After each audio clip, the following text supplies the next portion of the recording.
Hello everyone.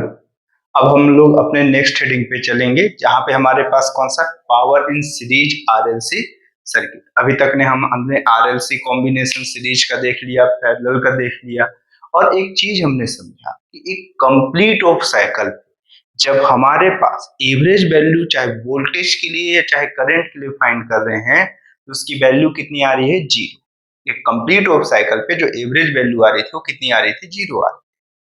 ठीक है, बहुत बढ़िया था कि मेरे पास जीरो आना स्टार्ट कि एवरेज वैल्यू अल्टरनेटिंग का जीरो आया, तो हमने उसकी कौन सी वैल्यू फाइंड की? डीसी इक्विवेलेंट वैल्यू फाइंड की, जिसे हम आरएमएस वैल्यू कहें, जो कि जीरो नहीं था।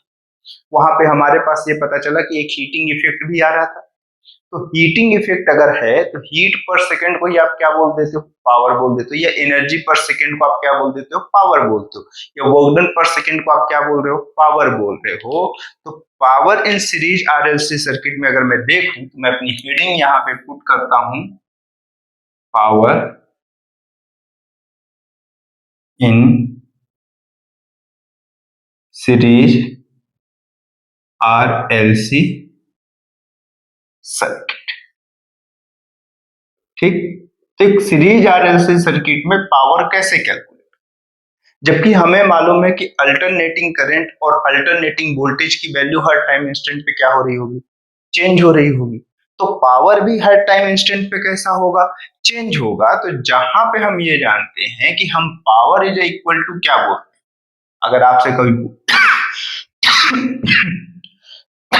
सॉरी, तब पावर इज इक्वल टू क्या बोलते हो?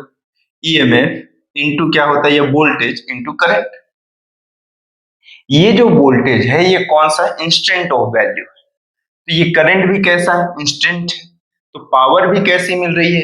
इंस्टेंट मिल रही है। जहां पे हमें मालूम है कि V की वैल्यू को मैं कितना लिख ले रहा हूं? V not sine omega T लिख ले रहा हूं। ठीक। और करंट क्या है कि मेरे पास या तो लीड कर रहा होगा या लैग कर रहा होगा। मेरे पास ये डिपेंड करता है कि सर्किट का बिहेवियर कैसा है। इंडक्टिव बिहेवियर है तो करंट लैग कर जाएगा वोल्टेज से, और अगर मान के चलो कैपेसिटिव बिहेवियर है तो करंट क्या कर जाएगा? लीड कर जाएगा। तो फिर भी मैं ये जम्पशंस किया कि मेरे पास V not sine omega T है, V की वैल्यू, और I की वैल्यू कितना है मेरे पास किसी टाइम इंस्टेंट पे? I not sine omega T plus five. यही चीज हुआ। जहां से किसी टाइम इंस्टेंट के लिए जो पावर आया, ये दोनों की वैल्यू को मैं यहाँ पे पुट करता हूं, तो जो कि मेरे पास कौन सा है? V not into I not, और ये कौन सा हुआ मेरे पास? साइन ओमेगा टी इंटू कितना हो गया मेरे पास? साइन ओमेगा टी प्लस कितना है? फाइव। ये चीज हुई पावर की वैल्यू। ये पावर कैसे? इंस्टेंट। देखो आपके पास हर टाइम इंस्टेंट पे इसकी वैल्यू कैसी आएगी? डिफरेंट डिफरेंट आएगी। ठीक। मर्जी है तो साइन पे लिख लो, मर्जी है तो कॉस पे लिख लो, आंसर दोनों में सेम है। तो अब मुझे कैसा? हर टाइम इंस्टेंट पे अगर पावर चेंज हो रही तो मुझे कौन सी पावर चाहिए? Average power. तो अब अल्टरनेटिंग करंट के टाइम पे हमने देखा कि करंट की एवरेज वैल्यू जीरो हो रही, क्या पावर भी जीरो होगी? देखिए तो हमारे पास जो पी एवरेज की वैल्यू एक्चुअल में होगी, तो P average is equal to कितना होगा? Total work done. कौन सा work done? Total work done. तो हर टाइम इंस्टेंट पे चेंज हो रहा होगा तो मैं इंटीग्रेट कर लिया टोटल वर्क डन अपॉन क्या हो गया? Total time. टाइम की वैल्यूएशन T1 से लेके कहां तक गई? T2 तक गए। तो वर्क डन भी मेरे पास इस तरह से मैं लिखा हुआ हूं, तो अभी मैं टाइम को थोड़ा सीरियस नहीं लेता। मुझे डी डब्ल्यू कहीं पर है ही नहीं। पूरे क्वेश्चंस पे यहाँ पर जो हम डिराइव करना चाह रहे हैं यहाँ पे वर्क डन कहीं पर नहीं। तो वर्क डन के साथ पावर का रिलेशन आपको मालूम है कि किसी इंस्टेंट की जो पावर होगी वो changing of work done with respect to कैसा हुआ? टाइम हुआ। या वर्क डन पर सेकेंड कहो। तो यहाँ पर से डी डब्ल्यू की वैल्यू जो आपको दिखेगी वो पी इंटू कितना है? D T. पावर कैसा है? किसी टाइम इंस्टेंट के लिए। तो जहां से पी एवरेज की जो वैल्यू आपको आएगी वो कितनी हो जाएगी? यहां पर से पी इंटू डी टी, और डिनोमिनेटर में भी डी टी। टाइम के इंस्टेंट की जो वैल्यू की बात कर रहे होंगे वो इनिशियल टाइम इंस्टेंट T1 से फाइनल कितने के लिए गया होगा? T2। सिमिलर यहाँ पर भी T1, और ये कितना लिख दिया मैं? T2। ये पावर हो गया एवरेज पावर। अब बस वैल्यू उठा के मैं पुट किया, तो देखो आपके पास एवरेज पावर की वैल्यू कितनी होगी। बस मैं यहाँ पर ये नोट डाउन कर देता हूँ कि इनिशियल टाइम को मैं जीरो लिख लेता हूँ और फाइनल जो टाइम है T2 उसको मैं कैपिटल T से एक फुल साइकिल। तो कैपिटल टी लिख दी। जहां पर से ये 0 से कहां तक गया, टी। पी की वैल्यू यहाँ पे कितना है मेरे पास, V naught into I naught sine omega T into कितना हो गया मेरे पास, साइन ओमेगा टी प्लस कितना हो गया 5, और ये कितना हो गया dt। और इसका जो इंटीग्रेशन होगा वो 0 से कैपिटल टी इंटू कितना हो गया dt। अब अगर आप यहां से देखो तो इसकी एवरेज वैल्यू कितनी आ रही होगी, देखो v नोट और i नोट कैसा है, कांस्टेंट, बाहर रख लो इसको, इंटीग्रेशन 0 से t, और ये कौन सा हुआ, sign omega T into sine omega T plus कौन सा हो गया 5, और ये कौन सा हो गया dt। और मेरे पास कांस्टेंट का इंटीग्रेशन जब भी जिसके रिस्पेक्ट में हो रहा था वही फंक्शन आ जाता है, तो डिनोमिनेटर में आप क्या लिखेंगे t, और लिमिट 0 से कैपिटल।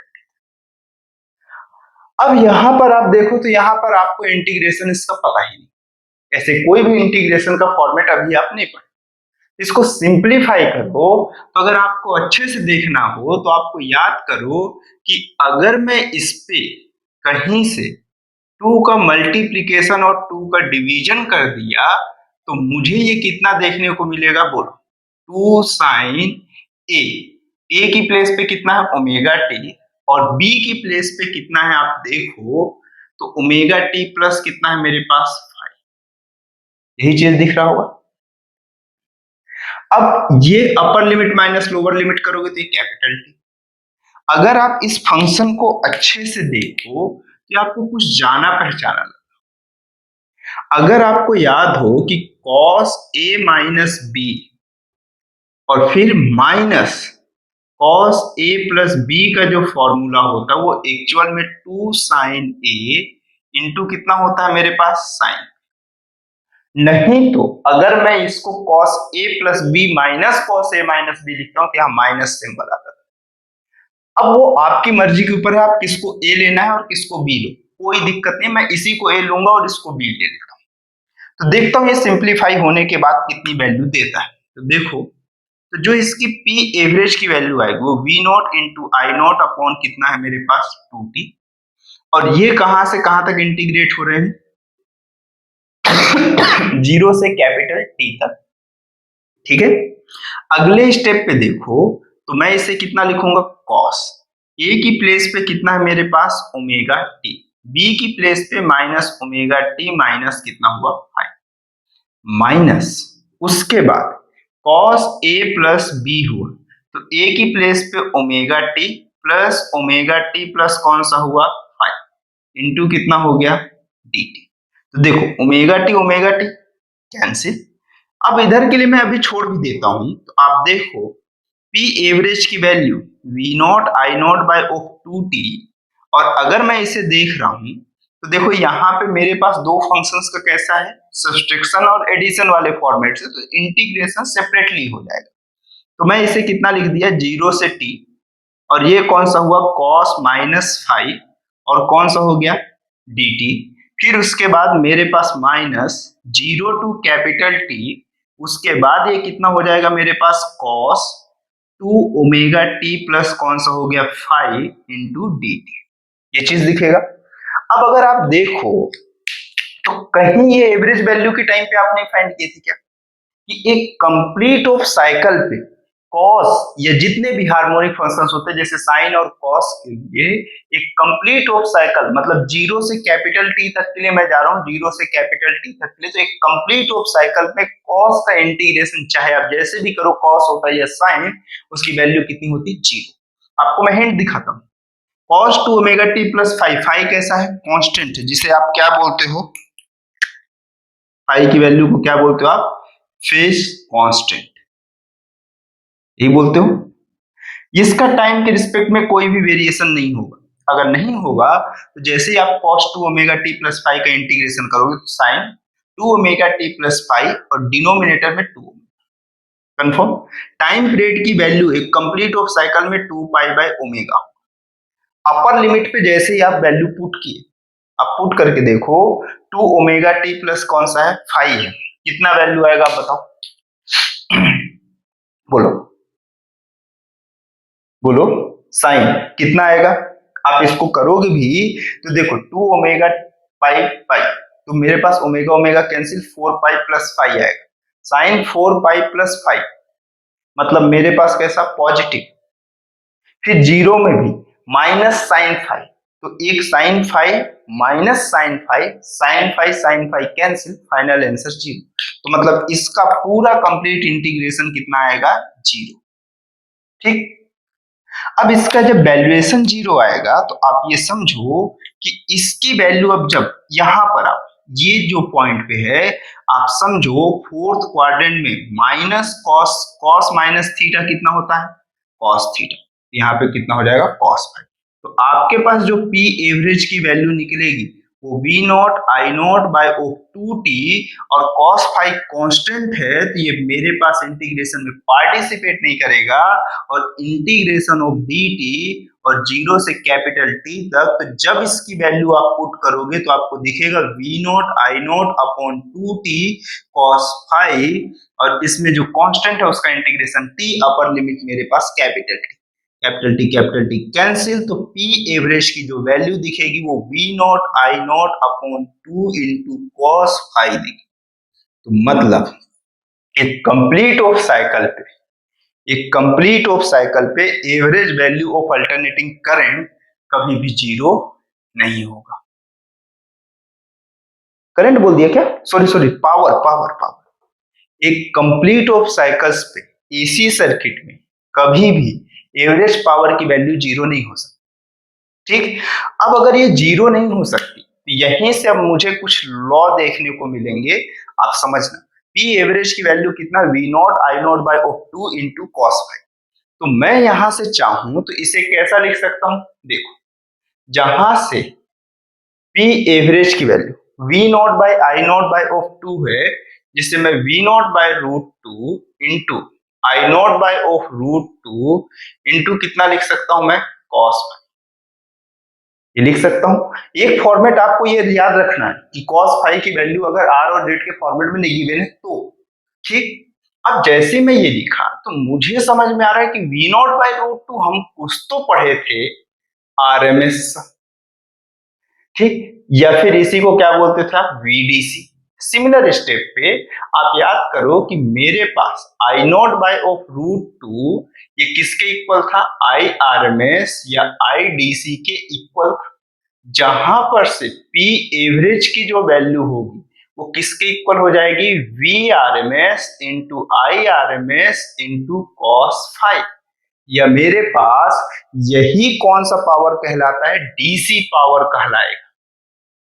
अब यहां से समझने की कोशिश करना, अभी मैं ज्यादा इसको हाथ नहीं लगा रहा हूं इधर उधर, अभी आप समझ लो ये पी एवरेज की वैल्यू जो है, अब देखो V RMS into I RMS का जो मल्टीप्लीकेशन होता है इसको पावर ऑफ डीसी, या इसी को appear of power, apparent power कहते हैं। कौन सा पावर कहते हैं, अपेरेंट पावर कहते हैं। ठीक, पी अपेरेंट पावर इसको कहते हैं। ठीक, अब अगर अपेरेंट पावर कहते हैं cos फाइव की वैल्यू मैक्सिमम कब होगी, या फिर चलो इसका थोड़ा सा कन्वर्जन देख लेते हैं फिर उधर केसेस में आएंगे। ठीक है, कब मैक्सिमम होगी कब मिनिमम होगी वो बाद में देखेंगे। आपको मालूम है कि cos फाइव को आप क्या बोलते हो, पावर फैक्टर। cos फाइव को ही आप क्या बोल देते हो, पावर फैक्टर बोलते हो। यहां पर जो cos फाइव आया है इसे आप क्या बोलते हो, पावर फैक्टर बोलते हो। हमने जब इंपीडेंस की कंडीशन में केस देखा था आरएलसी सर्किट में, तब हमें मालूम था कि cos फाइव की वैल्यू r बाई क्या होता है, जेड होता है। जहां पे r रेजिस्टेंस है और z क्या है, मेरे पास इंपीडेंस है। अगर r रेजिस्टेंस है और z इंपीडेंस है तो यहां से cos फाइव की वैल्यू r बाई कितना है, z। ठीक, पहले मैं इसका कन्वर्जन देखता हूं, यहाँ पे कहीं पर और कोई इक्वेशंस का यूज किया हूं क्या, नहीं, इसको इक्वेशन फर्स्ट लिख लेते हैं और इसे इक्वेशन सेकंड, सेम ही चीज तो है। अच्छा चलो इसको इक्वेशन सेकंड छोड़ो। सेकंड इक्वेशन से अगर मैं देखना स्टार्ट किया तो मुझे क्या क्या दिखेगा, समझो पी एवरेज की वैल्यू, अब मैं सब फ्रॉम इक्वेशन सेकंड से डिस्कशन कर रहा हूं। पी एवरेज की वैल्यू पी अपेरेंट इंटू कितना कहोगे कॉस फाइव, जहां से कॉस फाइव की वैल्यू एक और आती है P average upon P apparent. ठीक, अपेरेंट मतलब V R M S into I R M S या power of DC, AC power upon DC, average power upon DC power का जो रेशियो होता है वो मेरे पास किसके इक्वल होता है, कॉस फाइव के इक्वल। ठीक है, अगर कोई सर्किट दिया है उसके अंदर एवरेज पावर अल्टरनेटिंग का दे दिया और डीसी ऑफ पावर दे दिया है, तो मेरे पास किसके इक्वल होगा, वो दोनों का रेशियो कॉस फाइव के इक्वल। अब बस इसकी वैल्यू को, कॉस फाइव के इस वैल्यू को मैं कहां पे पुट करूंगा, इक्वेशन नंबर सेकेंड। तो अब मैं यहां से देखना स्टार्ट किया फ्रॉम इक्वेशन सेकेंड। तो देखो क्या क्या मैं देख पा रहा हूं, समझना। पी एवरेज की वैल्यू कितना हो जाएगा मेरे पास, बोलो, V R M S into I R M S into R by Z. ठीक, अब अगर अल्टरनेटिंग करंट की बात होता, मैं वी आर एम एस को एलिमिनेट करना चाहता हूं, तो मुझे मालूम है कि V R M S is equal to I R M S into कितना होता है जेड। और इसकी वैल्यू को जैसे ही मैं इस पे पुट किया तो मुझे क्या देखने को मिलेगा, V R M S sorry P average is equal to कितना हो गया मेरे पास, I R M S into Z into I R M S into R by Z. जहां पर से ये जेड और जेड क्या हो जाएगा, कैंसिल।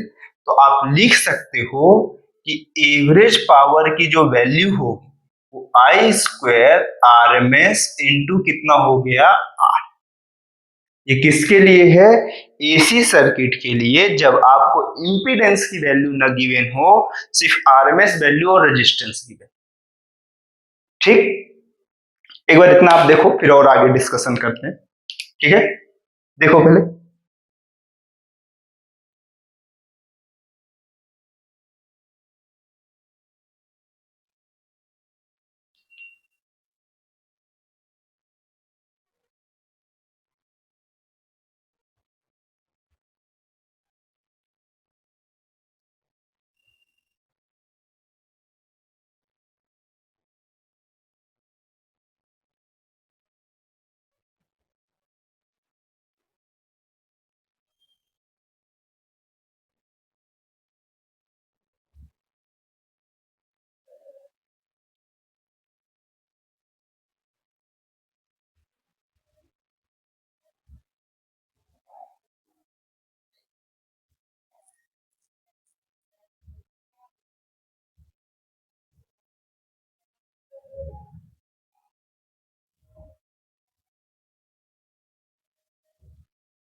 चलो, इसके बाद थोड़ा और आगे बढ़ते हैं। ठीक है, देखो जैसे वहां तक हुआ, उसके बाद मैं इसको थोड़ा रफ करते हुए चलता हूं, बस समझना थोड़ा थोड़ा कि क्या क्या होता है।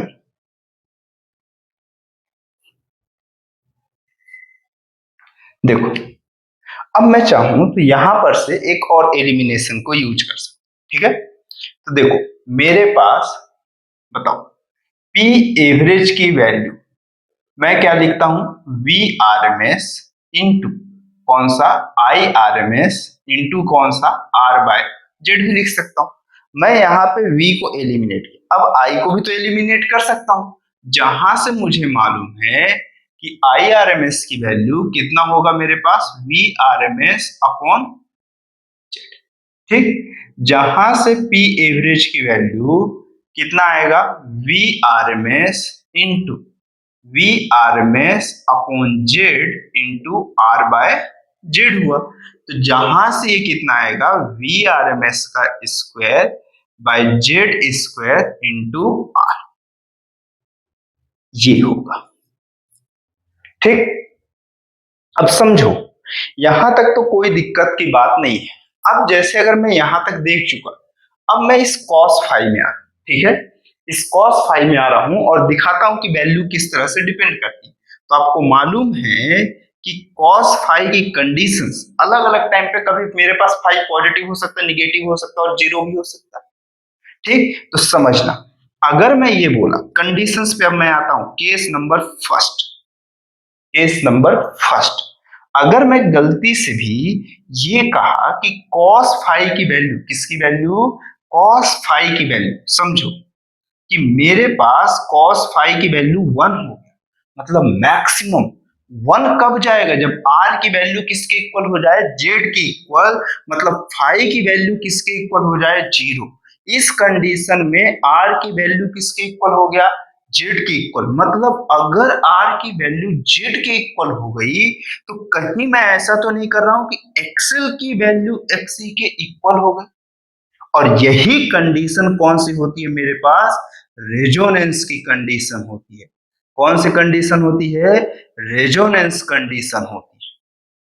अगर ये रेजोनेंस की कंडीशन है तो रेजोनेंस की ये कंडीशन होती है जब एक्सएल की वैल्यू एक्ससी के इक्वल होता है और कॉस फाई की वैल्यू 1 होता है, मतलब फाई की वैल्यू 0 डिग्री हो गया, तब की कंडीशन में आपके पास जो पी एवरेज होगा वही कितना होगा, V R M S into I R M S, मतलब ये पी एवरेज की वैल्यू किसके इक्वल होगी, पीडीसी के इक्वल होगी। मतलब यहां पर हम एक नई चीज देखेंगे कि एवरेज पावर डीसी पावर के इक्वल होता है कब, जब सर्किट प्योर रेजिस्टिव हो जाए, या उसमें इंडक्टर या कैपेसिटर दोनों की वैल्यू एक दूसरे के कैसे हो जाए, इक्वल हो जाए। सॉरी, इंडक्टर और कैपेसिटर बोल रहा हूं, इंडक्टिव रिएक्टेंस और कैपेसिटिव रिएक्टेंस की वैल्यू अगर एक दूसरे के इक्वल है तो सर्किट प्योर रेजिस्टिव हो जाएगा। और मेरे पास उस कंडीशन में चाहे एसी सप्लाई है या चाहे डीसी सप्लाई है, सर्किट में एसी की पावर का जो एवरेज पावर होगा वो डीसी की वैल्यू के इक्वल होगा। ठीक, अब देखो यहां तक होने के बाद अब थोड़ा और अपग्रेड करते हैं अपने आप। यहां से थोड़ा जैसे ही मैं आगे बढ़ा तो क्या क्या वैल्यू होगी ये देखते हैं। ठीक है, देखो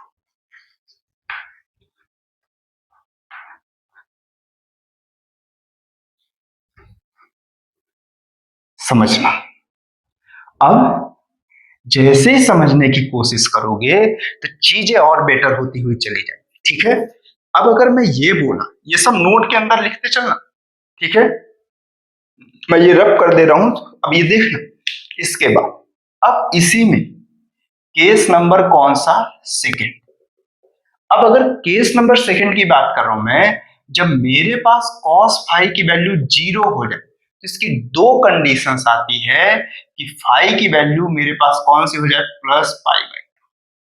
सीरीज कॉम्बिनेशन के लिए देख रहे हैं, मतलब फाई किस पे, मेरे पास सीरीज कॉम्बिनेशन में याद करो करंट सेम होता है, तो सिर्फ वोल्टेज के लिए मेरे पास फाई की वैल्यू बता रहा है। इसमें अगर फाई की वैल्यू प्लस पाई बाई 2 है तो मेरे पास क्या करेगा, वोल्टेज क्या करेगा, लीड कर रहा होगा।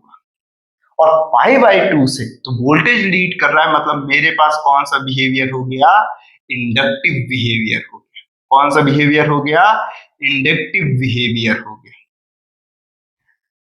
अगर इंडक्टिव बिहेवियर है तो आप ये समझो कि मेरे पास सर्किट, और कैसा इंडक्टर, प्योर इंडक्टिव, क्योंकि फाई की वैल्यू पाई बाई 2 तभी होता है जब मेरे पास सर्किट प्योर इंडक्टिव हो गया और रेजिस्टेंस की वैल्यू कितनी है, अब जो भी हो रेजिस्टेंस की वैल्यू वो अपने पास सेकेंडरी है, हालांकि इस रेजिस्टेंस की वैल्यू 0 कंसीडर कर लेंगे, लेकिन अगर सर्किट प्योर इंडक्टिव हो गया तो आप समझो पी एवरेज की वैल्यू भी कितनी हो जाएगी, 0। आप इसमें वैल्यू 0 पुट करके देखो, आपके पास एवरेज पावर 0 हो, मतलब सर्किट जब इंडक्टिव बिहेवियर दिखाएगी तो उसकी एवरेज पावर की वैल्यू कितनी हो जाएगी, 0। कितनी हो जाएगी, 0। सिमिलर अगर मैं केस नंबर कौन से की बात करूं, थर्ड की बात कर रहा हूं, जब मेरे पास cos फाई की वैल्यू कितनी हो जाए, 0 हो जाए, और फाई की वैल्यू मेरे पास माइनस पाई बाई 2 हो जाए, मतलब वोल्टेज क्या कर रहा होगा, मेरे पास लैग कर रहा होगा, और वोल्टेज लैग कर रहा होगा मतलब मेरे पास सर्किट का बिहेवियर कैसा हो जाएगा, प्योर कैपेसिटिव हो गया। और प्योर कैपेसिटिव हो गया मतलब मेरे पास जेड की वैल्यू ही गायब हो जा रही है, जेड की जगह पे मेरे पास क्या आ जा रहा होगा, एक्स ही आ जा रहा होगा। ठीक, तो यहां पर भी मेरे पास पी एवरेज की वैल्यू कितना हो गया, 0। मतलब अब मेरे को यहां से क्लियर होना स्टार्ट हुआ कि मेरे पास किसी सर्किट में अगर एवरेज पावर चाहिए तो ये कंपलसरी है कि एटलीस्ट वहां पे एक रेजिस्टेंस तो प्रेजेंट। अगर रेजिस्टेंस नहीं प्रेजेंट है कोई एवरेज पावर ना मिलेगा, बड़ा दुख हो रहा। ठीक, बट अगर मेरे पास सर्किट प्योर इंडक्टिव या प्योर कैपेसिटिव है तो मेरे पास वहां पे एवरेज पावर जीरो मिलेगा। इसी चीज को देखो, हमारे मैक्सिमम होप अप्लायंस कितने होते, कैसे बिहेवियर के होते, इंडक्टिव बिहेवियर। जब बड़ी बड़ी बिल्डिंग्स आती है वहां पे एसी लगी होती है जो हाईली इंडक्टिव प्रॉपर्टी को रिप्रेजेंट करते हैं, तो वहां पे हम किसका यूज करते हैं, सर्किट में वहां कैपेसिटर लगाया जाता है सप्लाई के बाद, ताकि मेरे पास वहां पे कैसा ये दोनों के बीच का फेज डिफरेंस कभी भी π/2 ना हो पाए। और जब ये π/2 नहीं हो पाएगा मेरे पास फेज डिफरेंस, तो कुछ ना कुछ पावर मिलेगी और वहां पे फिर पावर के हिसाब से जो भी कंजप्शन की बात हो रही होगी वो करेंगे। तो अपना सेकेंडरी फॉर्मेट वो अपने सिलेबस से अभी बाहर की चीज है। ठीक है, यहां तक अभी हमारे सिलेबस की बात है। मतलब अगर सर्किट मेरे पास प्योर इंडक्टिव और प्योर कैपेसिटिव है तो उसकी एवरेज पावर की वैल्यू कितनी होगी, जीरो। बट अगर प्योर रेजिस्टिव है तो एवरेज पावर डीसी पावर की इक्वल है। और अगर मेरे पास उसमें रेजिस्टेंस के साथ चाहे इंडक्टर या रेजिस्टेंस के साथ चाहे कैपेसिटर, तो बाकी हम फेज डिफरेंस फाइंड करके आगे अपना ये इस मेथड का यूज करके हम फाइंड कर सकते।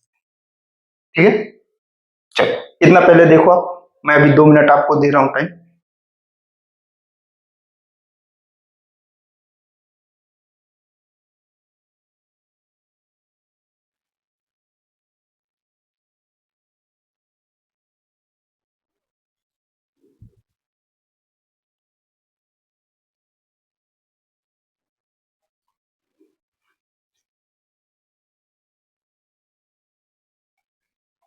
चलो इसके बाद अब एक थोड़ा सा इसमें थ्योरी लिखना बस, कि ऐसा क्यों होता है कि मेरे पास इस कंडीशन पे और इस कंडीशन पे पावर जीरो मिलता है। ठीक है, तो देखो पहले मैं लिखना स्टार्ट मतलब बोलना स्टार्ट करता हूं, समझना। ठीक है, मैं बोलता हूं आप लिखते चलना। एक्चुअली पहला पॉइंट है, actually what ever energy is need, actually whatever energy is needed in building up current in inductance, building up current in inductance is written back during the decay of current। ठीक, तो मतलब वो ये बोल रहा है कि जो करंट की नीड होती है उसको बिल्डअप होने पे जब करंट डीके होना स्टार्ट करता है तो उतनी ही मेरे पास वो वापस से क्या सप्लाई रिटर्न कर देता। तो जब एनर्जी जितना कंज्यूम किया उतना अगर रिटर्न कर दिया तो उसकी एवरेज वैल्यू कितनी आ जाएगी, जीरो आ जाएगी। तो फिर से एक बार मैं बोलता हूँ पहला पॉइंट, आप बस मैच करना। Actually what ever energy is needed in building up current in inductance is return back during the DK of current. ठीक, ये पहले के लिए। उसके बाद दूसरा पॉइंट लिखो, the average power is zero, the average power is zero actually what ever energy is needed, actually whatever energy is needed up the voltage,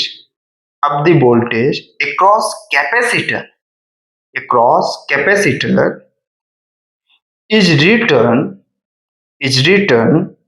to the surface during discharge of capacitor. जितना charge के time पे energy consume करता है उतना ही discharge के time पे return कर देता है।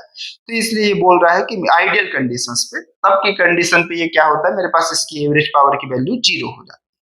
ठीक है, देखो इसके बाद एक कंडीशंस लिखना, बस ऐसा है समझो। किसकी बात कर रहे हैं, वॉटलेस करंट की बात कर रहा हूं। किसकी बात कर रहा हूं, वॉटलेस करंट। अब वॉटलेस करंट क्या होता है कि मेरे पास जैसे करंट का वो कंपोनेंट, ठीक है, जिसका पावर ऑफ डिलीवर्ड इस कंडीशंस पे यूज हुआ और वो जीरो वैल्यू दे दी, उसका एक्चुअल में मेरे पास जो भी प्रोडक्शन था वो जीरो पावर के लिए कंडीशंस पे रहा, तो उसे हम कौन से करंट कहते हैं, वॉटलेस करंट कहते हैं। ठीक है, अभी मैं समझाता हूं, धीरे धीरे समझ में आएगा। ठीक है, एक बार में थोड़ी ऐसा होगा कि पूरा का पूरा आ जाएगा। ठीक है, देख लो एक बार आप इसको, फिर मैं आगे रफ करता हूं।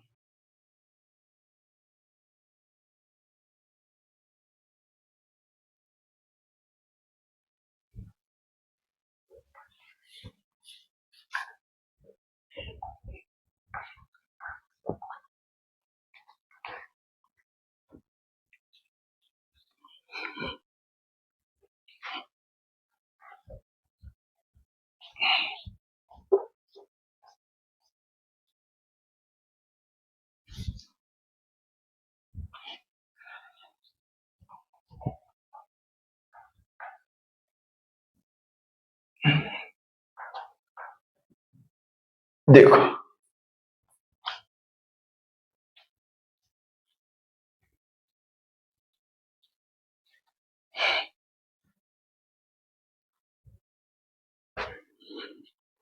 इसके बाद चौक कॉइल चौक कॉइल और रेजोनेंस, बस दो कंडीशंस बचेंगी। ठीक है, देखो पहले वाटलेस करंट पढ़ लेते हैं।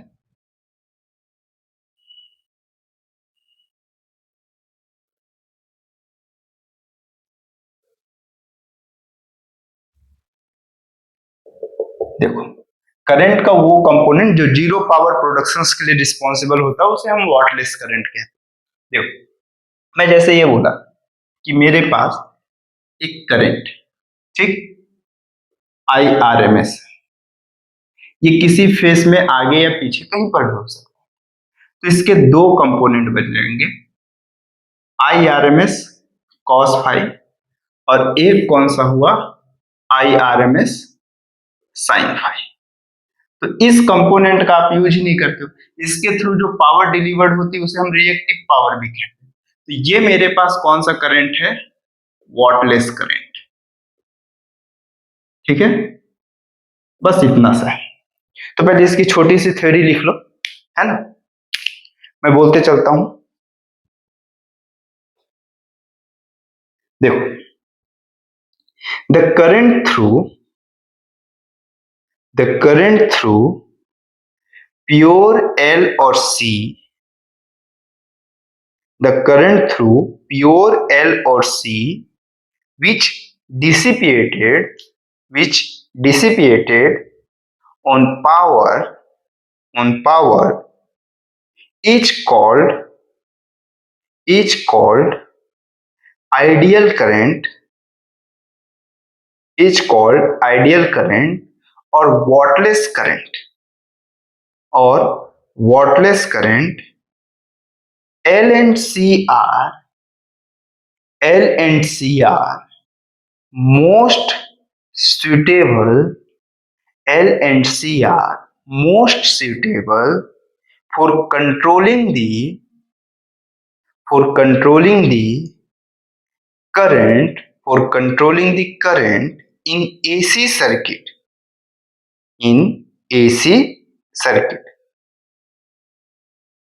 एक बार इसको ड्रॉ कर लो, फिर उसके बाद आगे चौक कॉइल इसी पे लिखते हैं।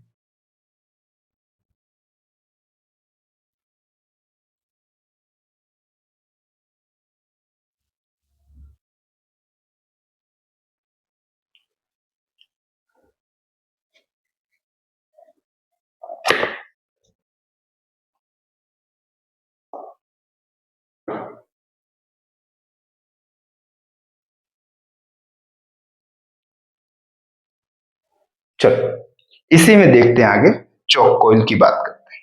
ठीक है,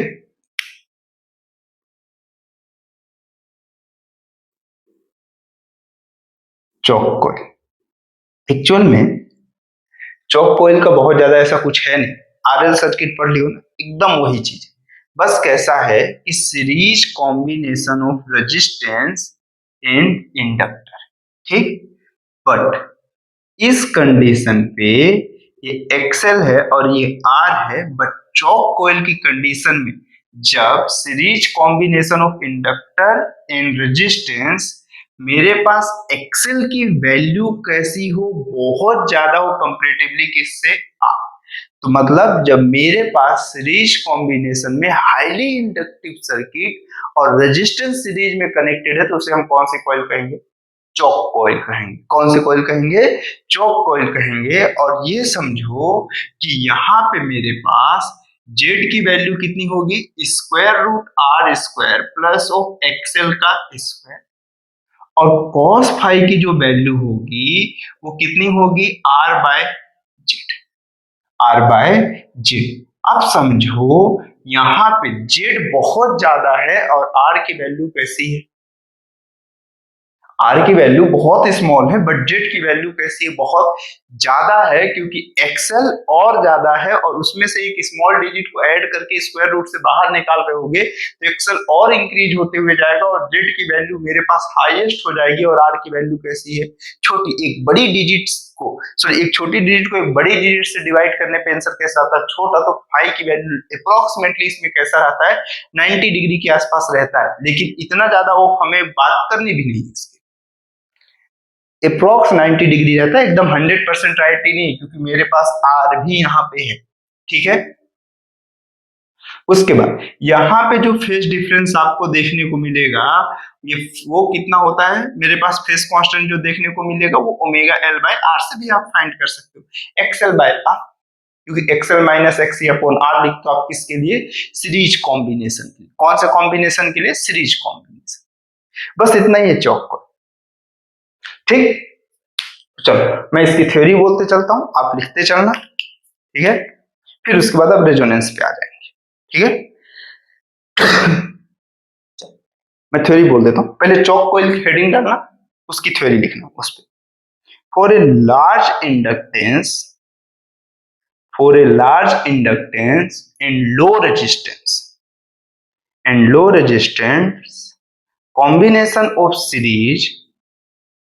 combination of series is called choke coil, ठीक है, is called choke coil। उसके बाद उसमें एक पॉइंट लिखना, ये लिखने के बाद, ये सब पूरा लिखने के बाद एक फर्स्ट पॉइंट लिखना, for minimum losses cos phi should be smaller। मतलब देखो जब मिनिमम लॉसेस होगा तो ये कैसे मैं बोल रहा हूँ कि cos phi की वैल्यू मिनिमम होनी चाहिए, तो आप समझो कि आप खुद तो लिख रहे थे ना कि P एवरेज की वैल्यू कितना है, IRMS इंटू VRMS इंटू कौन सा था, cos phi। अब अगर मैं ये बोल रहा हूँ कि R की वैल्यू बहुत कम है, R की वैल्यू कम है और Z की वैल्यू ज्यादा है, तो cos phi कैसा हो जाएगा, अप्रोक्सीमेटली 0 के आसपास आ जाएगा। और जब cos phi की वैल्यू 0 हो जाएगी तो पूरा पूरा पावर कंजप्शन 0, क्योंकि सर्किट हाई इंडक्टिव, मैं बोला था ना फेज डिफरेंस अप्रोक्सीमेटली π/2 के आसपास होगा, तो फेज डिफरेंस कुछ कम जरूर है, मतलब 90 के अप्रोक्स है, लेकिन 90 से कैसा है, कम है। तो आपको मालूम है cos की phi मिनिमम कब होती है मेरे पास, 180 डिग्री पे। लेकिन अगर 0 से लेके 90 डिग्री के लिए बात करें तो 0 से 90 डिग्री में 90 डिग्री में सबसे कम होती है और 0 पे मैक्सिमम, जब फेज डिफरेंस 0 होगा, लेकिन यहाँ फेज डिफरेंस अप्रोक्सीमेटली 90 के आसपास होगा, क्योंकि R की वैल्यू बहुत कम है और XL की वैल्यू बहुत ज्यादा है, तो इसमें पावर का लॉसेस कैसा हो रहा होगा, कम हो रहा होगा। उसके बाद नेक्स्ट पे लिखो, नेक्स्ट पॉइंट इसके बाद, फर्स्ट पॉइंट फिर से बोलूं क्या, देखो for minimum losses cos phi should be smaller. फिर दूसरे पॉइंट पे लिखना, इन इंडक्टेंस कॉइल is used या an inductance coil used in AC circuit to limit the current without dissipations of power is called a choke coil। मतलब बिना किसी power of losses के, मतलब मेरे पास ये जो क्या करना चाहता है, करंट सप्लाई कर रहा है, या मेरे पास कैसा बिना लॉसेस के पावर जो सप्लाई कर रहा होता है उसे हम कैसा चौक कॉइल के लिए यूज कर, मतलब चौक कॉइल हम कहाँ पे यूज करते हैं, जहां पे हमारे पास कैसा होता है, अरे यार नाम याद उतर जा रहा है, ट्यूबलाइट देखो ना पुराने जमाने वाली, उस पे एक चौक होता था, ठीक है, या फिर जैसे गाड़ी में होता है ना कि ऐसे एक चौक करके रहता है, तो वो समझने की कोशिश करो बस उस टाइप का। कैसा होता है, इनिशियल टाइम पे मेरे पास कैसा करंट देखने के लिए तो हमारे पास कुछ नहीं यूज हो रहा होगा पावर कंजप्शन, लेकिन कैसा हाईली ऑफ वहां पर पहुंचा देता है, बिना पावर यूज के, मतलब हाईली ऑफ करंट प्रोड्यूस करने के लिए रिस्पॉन्सिबल होता है, ऐसा सिंपल सा समझ, ठीक है। ये हो गया, चले आगे, चलो देखते हैं। अब इसके बाद यहां तक होने के बाद हो गया, देख लो एक बार बस, फिर अब रफ करते हैं इसको पूरा।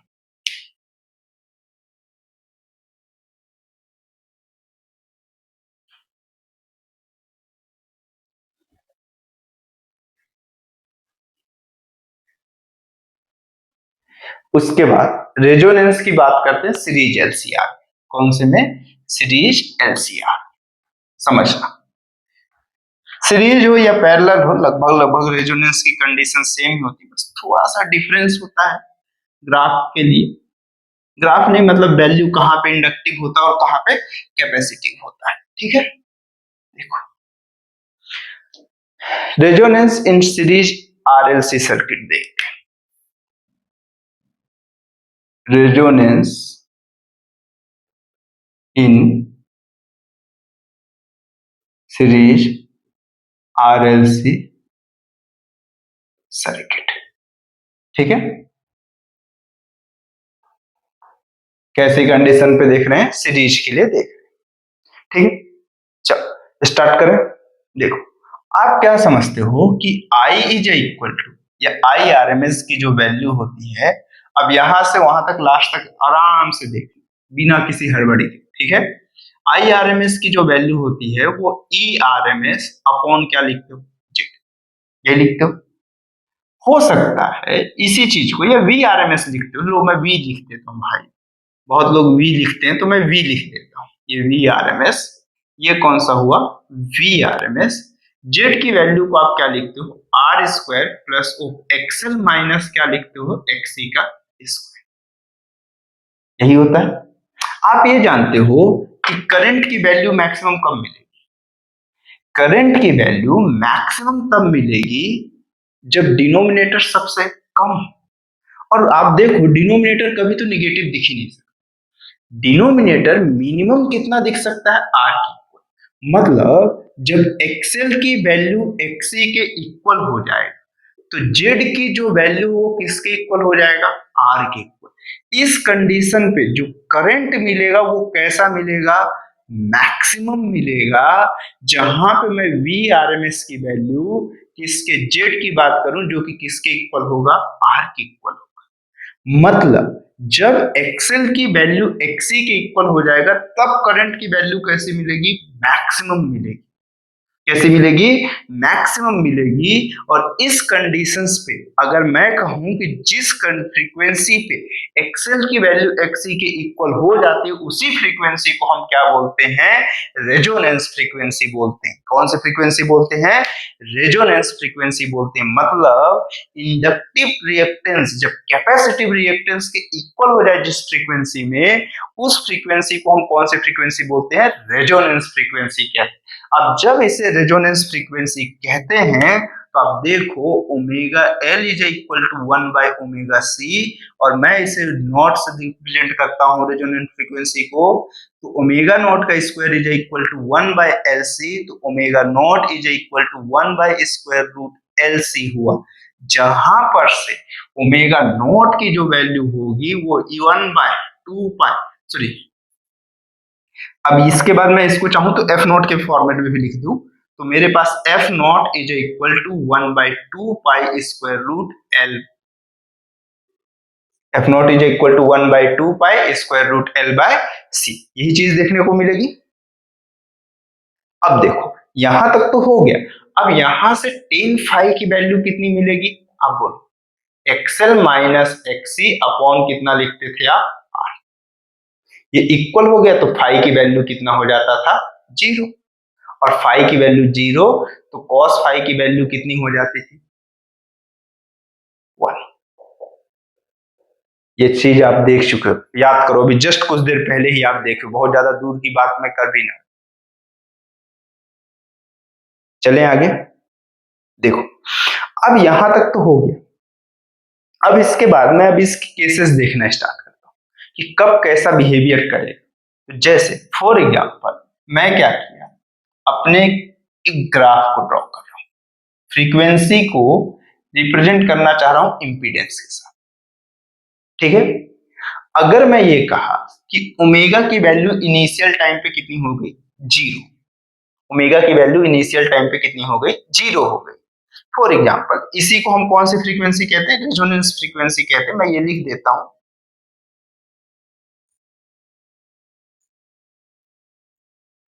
ठीक है। देखो अगर मैं ये बोला कि ओमेगा की वैल्यू मैं जीरो ले लूं, तो ओमेगा की वैल्यू जीरो ली, तो ये बताओ एक्सएल कितना लिखते हो, ओमेगा इंटू एल। एक्सएल की वैल्यू तो जीरो हो जाएगा, बट एक्सी कितना लिखते हो, वन बाय ओमेगा सी। तो वन बाय ओमेगा सी, तो वन बाय ऑफ जीरो कितना हो जाएगा, इनफाइनाइट। एक्सी की वैल्यू इनफाइनाइट, इनफाइनाइट का स्क्वायर इनफाइनाइट, और इनफाइनाइट के साथ कोई टर्म जोड़ने पे फिर भी वो कितना मिलेगा, इनफाइनाइट।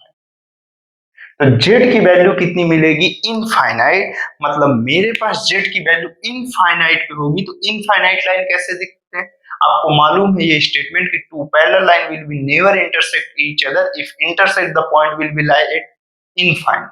तो मैं इसके पैरेलल एक लाइन ड्रॉ करते हुए ऐसे आते जा रहा हूं, क्योंकि जैसे जैसे ओमेगा बढ़ेगा तो एक्सी की वैल्यू क्या होना स्टार्ट करेगी, कम होना स्टार्ट करेगी, क्योंकि मेरे पास X C is equal to one by omega C होती है। तो अगर ओमेगा बढ़ रहा है तो एक्सी कम होना स्टार्ट होगा, इनफाइनाइट से आगे बढ़ना स्टार्ट करेगा, और एक्सेल क्या होना स्टार्ट करेगा, एक्सेल बढ़ना स्टार्ट करेगा। तो ये दोनों के बीच का डिफरेंस धीरे धीरे कम होना स्टार्ट करेगा, और कम होगा तो आर का भी एग्जिस्टेंस आएगा और ये भी एग्जिस्टेंस आएगा। तो जेड की वैल्यू धीरे धीरे पुराने टाइम से कम होना स्टार्ट होगी, और कम होते होते होते होते किसी पॉइंट पे जाएगी जहां पे मेरे पास ये वैल्यू कितनी हो जाएगी कि मेरे पास ओमेगा की वैल्यू ओमेगा नॉट के इक्वल हो गया, जहां पे जेड की वैल्यू आर के इक्वल है। तो जेड की जो मिनिमम वैल्यू है, इंपीडेंस की वैल्यू जो मिनिमम किसी एक फ्रीक्वेंसी में आ सकती है, वो सिर्फ और सिर्फ रेजिस्टेंस की इक्वल। ठीक, तो मिनिमम वो भी मेरे पास इंपीडेंस कब मिलेगा, जब ओमेगा की वैल्यू ओमेगा नॉट हो, मतलब रेजोनेंस ऑफ फ्रीक्वेंसी पे मुझे इंपीडेंस की वैल्यू सबसे कम मिलती है, और वो कितने की इक्वल होगी, जेड की वैल्यू आर के इक्वल।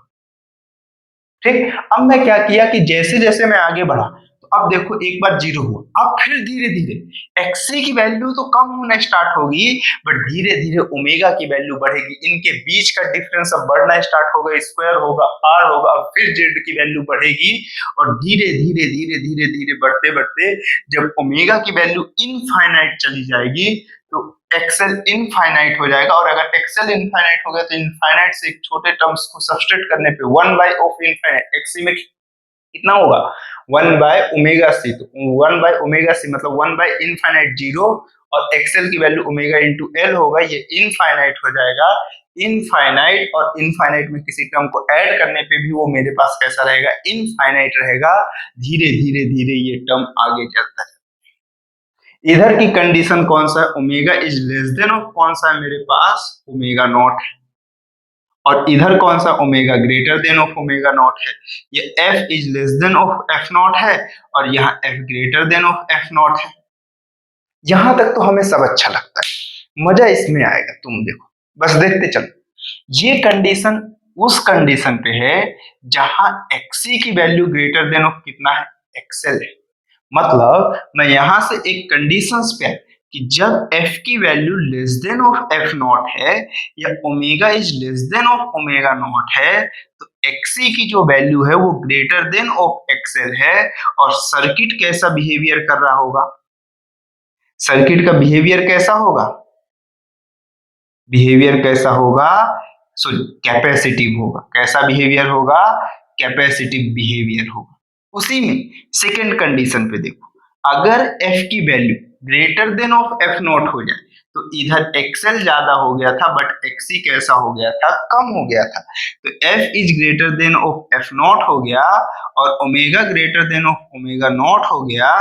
ये मैं दोनों same, XC is greater than of XL है, और यहाँ XC less than of XL हो जाएगा। मतलब मेरे पास सर्किट का बिहेवियर कैसा हो जाएगा, सर्किट का बिहेवियर इंडक्टिव हो जाएगा। कैसा हो जाएगा मेरे पास, इंडक्टिव हो जाएगा। तीसरे स्टेप में अगर मैं बोला कि f की वैल्यू एफ नॉट के इक्वल हो गया, और ओमेगा इज इक्वल टू कितना हो गया, ओमेगा नॉट। ठीक, एफ की वैल्यू एफ नॉट के इक्वल हो गया, ये कंडीशंस मतलब फ्रीक्वेंसी जब रेजोनेंट फ्रीक्वेंसी के इक्वल हो जाए या एक्सएल की वैल्यू एक्ससी के इक्वल हो जाए तो ये मेरे पास रेजोनेंस कंडीशन होता है, और इसमें मेरे पास जेड इज इक्वल टू कितना हो जाएगा, आर हो जाएगा। मतलब सर्किट कैसा बिहेवियर करेगा, प्योर रेजिस्टिव। ठीक, ऐसी कंडीशंस देखने को मिलेगी, आप ये समझो। अब एक चीज और मान जाए की बात, इस पे कैसा करेगा, वोल्टेज लीड करेगा, मतलब फाई की वैल्यू कैसी होगी, पॉजिटिव होगी। इस पे क्या करेगा, वोल्टेज लैग करेगा, फाई की वैल्यू कैसी होगी, निगेटिव होगी। इस पे मेरे पास V and I are in same phase, are in same phase, और फाई की वैल्यू कितनी हो जाएगी, 0। ये वो कंडीशंस है। ठीक, इसके बाद अभी यहीं पर रुको रुको रुको रुको, कहीं भागना नहीं है, ऐसा थोड़ी है कि भागना स्टार्ट करना। इसी में एक ग्राफ और देखते हैं। अभी तो ये इम्पीडेंस के साथ फ्रीक्वेंसी का है, लेकिन करंट के साथ कौन देखेगा, जो हमसे एग्जाम में पूछा जाता है, ये क्वालिटी फैक्टर के टाइम पे हम इसे वापस से देखेंगे।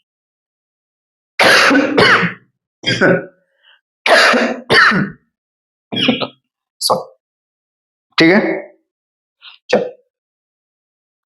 इसके बाद अगर मैं ये बोला कि ओमेगा है, ओमेगा की वैल्यू 0, ये मेरे पास कितना हो जाएगा, एक्स इनफाइनाइट हो जाएगा, जेड इनफाइनाइट हो जाएगा। अगर जेड इनफाइनाइट है तो मेरे पास 1 बाई इनफाइनाइट कितना हो जाएगा, 0। मतलब आई की वैल्यू कहां से स्टार्ट होगी, 0 से, और धीरे धीरे बढ़ेगी। जैसे जैसे इंपीडेंस कम हो रहा होगा, करंट की वैल्यू धीरे धीरे क्या होना स्टार्ट होगी, बढ़ेगी। और करंट की मैक्सिमम वैल्यू कब जा रही होगी, जबकि कंडीशंस पे, जिस कंडीशन पे मेरे पास वैल्यूएशन किसके इक्वल हो जाएगी, सोचो, ऐसा, ये इस तरह से जाएगा। अब एक सेकंड रुको, अभी इसके आगे की बात नहीं कर रहा हूं। ये मैक्सिमम तब जाएगा जब ओमेगा की वैल्यू किसके इक्वल हो जाए, ओमेगा, और ये आई की वैल्यू कितनी दिखेगी, मैक्सिमम, जो कि किसके इक्वल होगी, मेरे पास V R M S upon Z की वैल्यू, और जेड की वैल्यू किसके इक्वल होगा, आर। जेड की वैल्यू मिनिमम जब मिलेगी तभी तो मेरे पास क्या मिलेगा, आई मैक्सिमम मिलेगा। ठीक, अब अगर ये बोलो कि इसके बाद ओमेगा की वैल्यू बढ़ना स्टार्ट, ओमेगा की वैल्यू बढ़ेगी, एक्सेल बढ़ते चला जाएगा, एक्सेल बढ़ेगा, और मेरे पास इनके बीच का डिफरेंस बढ़ना स्टार्ट होगा, और डिफरेंस बढ़ेगा तो जेड की वैल्यू बढ़ रही होगी। जब ओमेगा इनफाइनाइट हो, ओमेगा इनफाइनाइट होगा, तब जाके आपके पास क्या देखने को मिलेगा कि मेरे पास आई की वैल्यू 0 होगा।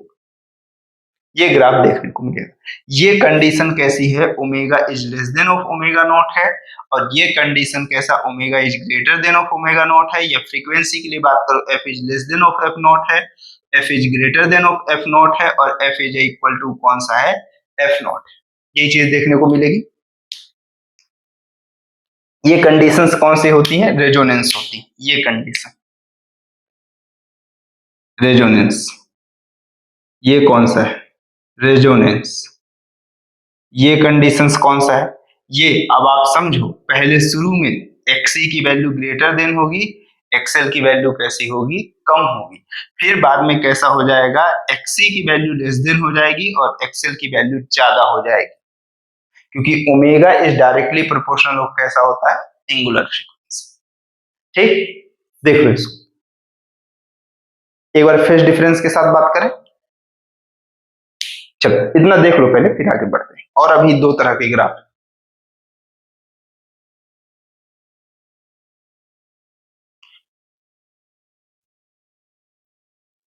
चलो इसके बाद आगे बढ़े, देखते हैं ना, आगे बढ़ते हैं थोड़ा सा।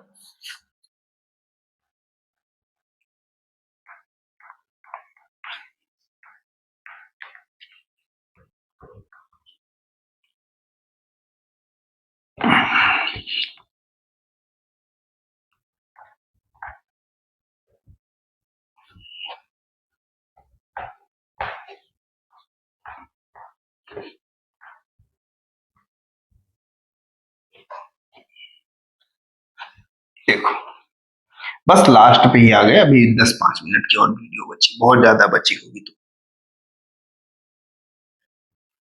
देखो उसके बाद क्या होगा ये देखते चलते हैं। अगर मान के चलो एक्सएल और एक्सी के साथ हम लोग ये जो जानते हैं उसको बस मैं रिवर्स करके दिखाना चाहता हूं, ठीक है। ये एक्सएल है और ये ओमेगा है, ये एक्सएल है और ये कौन सा है मेरे पास एक्सी है, ठीक। अगर मैं ओमेगा की वैल्यू को बढ़ा रहा हूं तो एक्सएल क्या होगा, बढ़ेगा, लिनियरली बढ़ना स्टार्ट करेगा, क्योंकि आप कहते हो कि एक्सएल जो होता है वो किसके इक्वल होता है, omega into L. L constant है तो ओमेगा वेरी कर रहा होगा तो एक्सएल भी वेरी करेगा। बट एक्सी की वैल्यू जब ओमेगा 0 होगा तो एक्सी कैसा होगा, इनफाइनाइट, धीरे धीरे धीरे धीरे कम होना स्टार्ट होगा। जब ओमेगा की वैल्यू इनफाइनाइट जाएगा तब एक्सी की वैल्यू 0 जाएगी, तो कुछ देर बाद जाने के बाद ये पैर, ठीक। तो किसी एक पॉइंट पे तो ऐसा आएगा ना कि जब की कंडीशंस पे, जैसे एक लाइन ऑफ में ड्रॉ किया कि जैसे जब दोनों एक दूसरे के ऐसा कुछ परपेंडिकुलर कंडीशंस पे ऐसा कोई पॉइंट आए जब ओमेगा की वैल्यू किसके इक्वल हो जाए, ओमेगा नॉट, एक्सएल की वैल्यू किसके इक्वल हो जाए, एक्सी के इक्वल हो जाए, वो कंडीशंस कौन सी होगी मेरे पास, रेजोनेंस की कंडीशन। कोई तो ऐसी कंडीशंस आएगी, मतलब मान के चलो जैसे ये मैं बोला कि ऐसा कुछ आया कि एक स्ट्रेट लाइन आ गया, कुछ भी ऐसा करवा, वो वैल्यू पे डिपेंड कर रहा होगा, तो इस तरह से मैं लिख सकता हूं। देखो ये तो हुआ इसके लिए, एक और देखते हैं, फेजर डायग्राम देखता हूं फेज डिफरेंस के साथ ओमेगा की वैल्यू के लिए। ये ओमेगा और ये कौन सा है, फाई। अगर मैं ये बोला कि ओमेगा की वैल्यू 0 है तो सर्किट कंप्लीटली कैसा हो जाएगा, कैपेसिटिव, क्योंकि एक्सएल की वैल्यू कितनी हो जाएगी, 0। और ये कैपेसिटिव होगा मतलब मेरे पास कैपेसिटिव सर्किट में वोल्टेज क्या करता है, लैग करता है, मतलब -π/2 से ऐसे उठ के जाता हुआ होगा और धीरे धीरे धीरे धीरे कम होगा, एक पॉइंट पे आएगा जहां पे फेज डिफरेंस क्या हो जाएगा, 0। ये पॉइंट क्या होगा, ओमेगा इज इक्वल टू कौन सा होगा, ओमेगा नॉट, जहां पे एक्सएल की वैल्यू एक्सी के इक्वल होगा।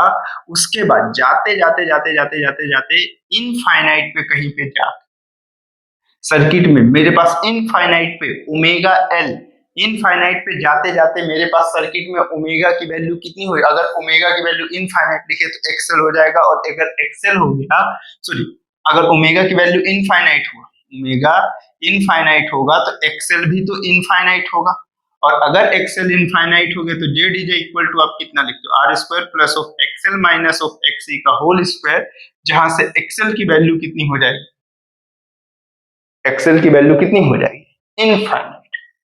और इनफाइनाइट के साथ चाहे कोई भी टर्म देखो तो जेड की वैल्यू कितनी हो जाएगी, इनफाइनाइट, मतलब सर्किट कंप्लीटली कैसा हो जाएगा, इंडक्टिव हो जाएगा। और इंडक्टिव सर्किट की कंडीशंस पे मेरे पास फेज डिफरेंस मेरे पास कैसा होगा, वोल्टेज लीड करेगा, और कितने से, +π/2 से, और ये फाई की वैल्यू -π/2, ये ठीक। इतना देख लो, बस एक लाइन ऑफ है, बस लास्ट में थ्योरी लिख लो, फिर उसके बाद खत्म कर दो, ठीक है। एक लास्ट बस लिखो, इसका यूज कहां पे है, देखो इस सीरीज रेजोनेंस, इसके बाद लिख लेना, बस मैं इसमें ऐसे साइड हट जाता हूं, ठीक है। लिखो एक थ्योरी लिखो, बस एक पॉइंट, बस मैं भी जल्दी वीडियो बंद करने वाला हूं। देखो a series resonance circuit, a series resonance circuit is used in is used in tuning circuit is used in tuning circuit the tuning circuit the tuning circuit of radio and TV set etc. मतलब इसका use हम कहाँ पे, resonance of circuit का use करते हैं TV set में use करते हैं, रेडियो फ्रीक्वेंसी मोड जैसे नहीं मैच करते थे उस कंडीशन के लिए बात कर, पुराने टाइम पे, अभी भी यूज करते हैं, ऐसा नहीं है कि अभी के टाइम पे यूज नहीं करते हैं, अभी भी यूज करते हैं, ठीक है। इतना आप देखो, इसको अच्छे से समझो, ठीक है। फिर क्वालिटी फैक्टर देखेंगे और फिर उसके बाद न्यूमेरिकल स्टार्ट करेंगे, ठीक है। क्वालिटी फैक्टर आखिरी टॉपिक होता है एक्चुअल में कहा जाए, लेकिन कुछ देर हम देखेंगे, क्वालिटी फैक्टर के बाद भी एक आध टॉपिक देखेंगे, ट्रांसफार्मर देखेंगे, स्किन इफेक्ट देखेंगे, उसके बाद चैप्टर को खत्म करेंगे, ठीक है। ट्रांसफार्मर को फिर देखते हैं कहां पर से खत्म यहां तक ठीक है? Okay, thanks for watching.